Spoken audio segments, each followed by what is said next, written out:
सभी को मेरा नमस्कार।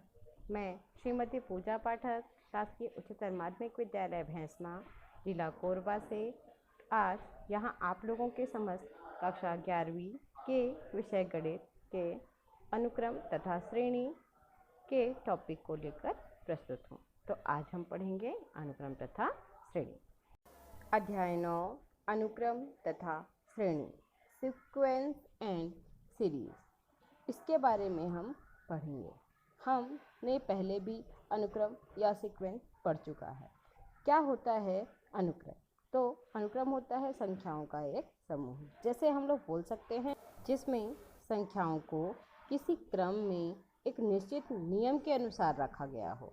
इस प्रकार समूह के अवयव अनुक्रम के पद कहलाते हैं। मतलब एक ऐसा क्रम, संख्याओं के समूहों का एक ऐसा क्रम जिसको देखने पर कोई एक निश्चित नियम का पता चलता है, निश्चित व्यवस्था का पता चलता है। इसे ही हम क्या कहते हैं? अनुक्रम कहते हैं। इसे और समझने के लिए हम कुछ उदाहरण के तौर पे समझते हैं। जैसे ए में हम लोग एक लेते हैं, फर्स्ट ग्रुप हमारा है जहाँ पे 1 2 3 4 5 6 7 है। सेकेंड ग्रुप हमारा बी है जहाँ पे 2 4 6 8 10 एंड 12 है। थर्ड ग्रुप इज़ 1 4 9 16 25 एंड 36 है। इसको देखने पे हमें क्या पता चलता है?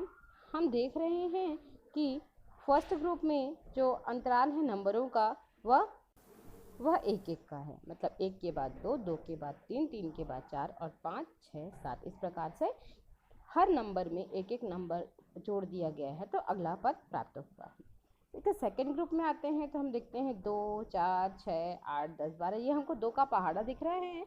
मतलब यहाँ पे हम देखते हैं अगर पहले नंबर में 2 जोड़ा जाए तो 4 मिलेगा, दूसरे नंबर में भी 2 जोड़ा जाए तो 6 मिलेगा। इस प्रकार इनका अंतराल कितना है? 2 2 है। और तीसरे ग्रुप को देखने से यह पता चलता है कि 1 4 9 16 25 और 36, मतलब पहला जो पद है वह 1 का वर्ग है, दूसरा जो पद है वह 2 का वर्ग है, तीसरा 9 3 का वर्ग, 4 का वर्ग, 5 का वर्ग और 6 का वर्ग है। मतलब इस प्रकार से ये जो समूह हमें दिया गया है वह क्रमशः 1 2 3 4 5 और 6 के वर्ग हैं।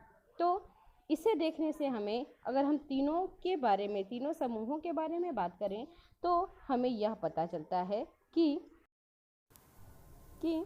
प्रत्येक समूह एक नियम के अनुसार चल रहा है। मतलब हर एक ग्रुप एक अपना नियम लिए हुए है, उसी नियम के अनुसार उसके अगले पद भी आ रहे हैं। पहले ग्रुप में जैसे 1 जोड़ा जा रहा है, दूसरे ग्रुप में 2 जोड़ा जा रहा है और तीसरा ग्रुप क्रमशः 1 2 3 4 5 और 6 का वर्ग है लिए हुए हैं। यह सारी संख्याएं हर एक ग्रुप का एक निश्चित नियम के अनुसार इन्हें रखा गया है। अतः अगर हम इनकी परिभाषा पे आए तो इसे एक सुव्यवस्थित परिभाषिक रूप देते हैं। तो हम कह सकते हैं संख्याओं का ऐसा समूह है जिसमें संख्याओं को किसी क्रम में एक निश्चित नियम के अनुसार रखा हुआ हो, अनुक्रम कहलाता है। अब अनुक्रम के nवें स्थान के संख्या को अनुक्रम का nवां या व्यापक पद कहते हैं। मतलब जब हम लोग देखेंगे पहला, दूसरा, तीसरा, चौथा, इस प्रकार से अगर लास्ट पद क्या होगा, इसका nवां पद होगा, कोई पर्टिकुलर पद को ही हम इसका व्यापक पद कहते हैं। इसे अब एक साथ अगर पढ़ा जाए तो संख्याओं का एक ऐसा समूह जिसमें संख्याओं को किसी क्रम में एक निश्चित नियम अनुसार रखा गया हो, अनुक्रम कहलाता है। एक अनुक्रम में जो संख्याएं होती हैं उन्हें हम उनका पद कहते हैं। अनुक्रम के nवें स्थान पर जो संख्या होती है वो अनुक्रम का nवां पद या व्यापक पद कहलाता है। इसे हम an से निरूपित करते हैं। अनुक्रम के पदों को हम a1 a2 a3 इस प्रकार से an आदि द्वारा निरूपित करते हैं। ये पर्टिकुलर क्या है? टर्म्स है। अब अनुक्रम भी 2 प्रकार के होते हैं। परिमित अनुक्रम पहला होता है। एक अनुक्रम जिसमें पदों की संख्या सीमित होती है उसे परिमित अनुक्रम कहते हैं। मतलब इनमें जो भी संख्याएं दी हैं वो सीमित होगी, जैसे कि 1 1/2 1/3 एक दिया गया है डैश डैश डैश 1/20। मतलब ये क्या हो गया? एक परिमित अनुक्रम हो गया। इसमें हम लोग को आखिरी पद भी क्या है पता है।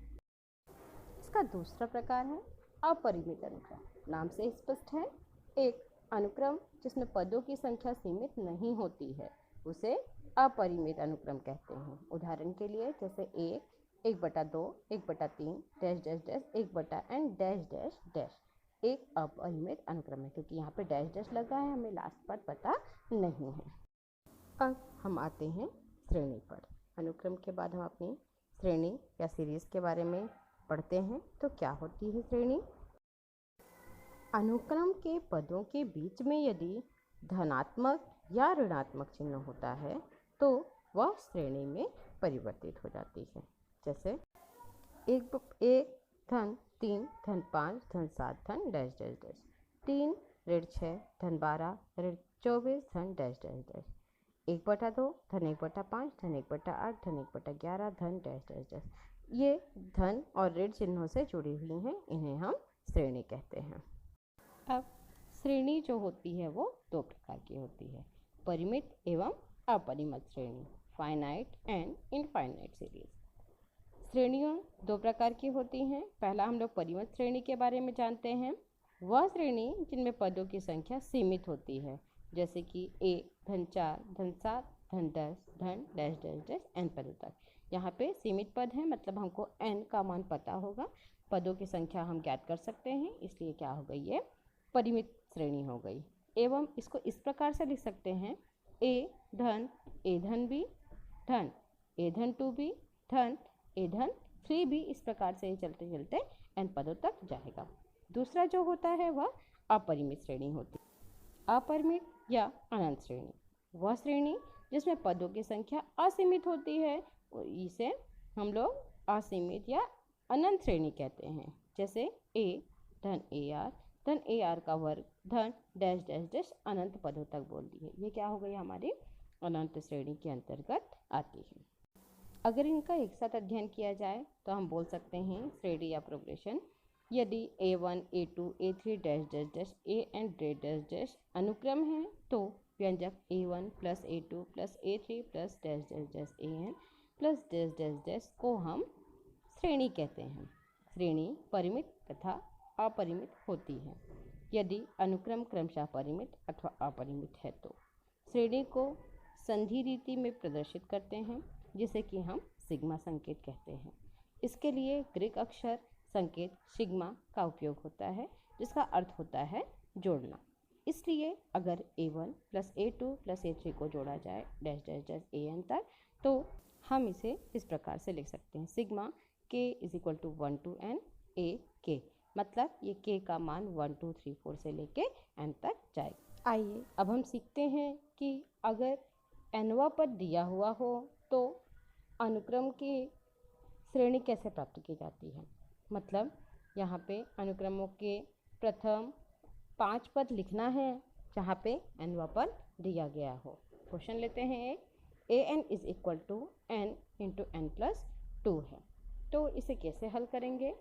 देखिए, an is equal to n bracket n plus 2, तो an में n की जगह पे हमें क्रमशः 1 2 3 4 और 5 रखना होगा, क्योंकि हमें 5 पद चाहिए। तो a1 मतलब n की जगह जब हम 1 रखते हैं तो क्या मिलेगा, हमें a1 मिलेगा, मतलब इसका पहला पद मिलेगा। तो क्या हो जाएगा, a1 is equal to 1 bracket 1 plus 2 is equal to 3, मतलब a1 का मान 3 मिला, मतलब हमें इस श्रेणी का पहला पद प्राप्त हो गया, जो कि कितना है, 3 है। अब इसमें हम लोग अगले पद में आते हैं। इसी प्रकार से n की जगह अगर 2 रखेंगे तो a2 is equal to 2 into 2 plus 2 is equal to 8 मिलेगा।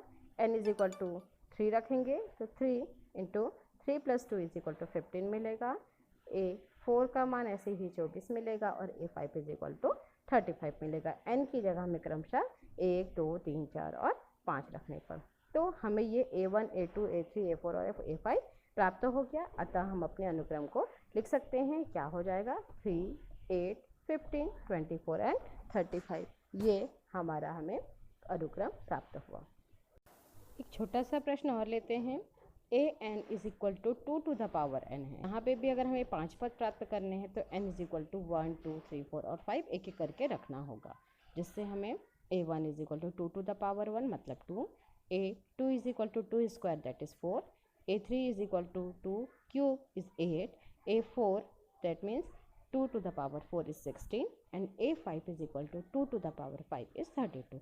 मतलब हमें अपनी अनुक्रम मिल गया हमें क्या 2, 4, 8, 16 एंड 32। इस प्रकार हम और भी प्रश्नों को हल कर सकते हैं। धन्यवाद।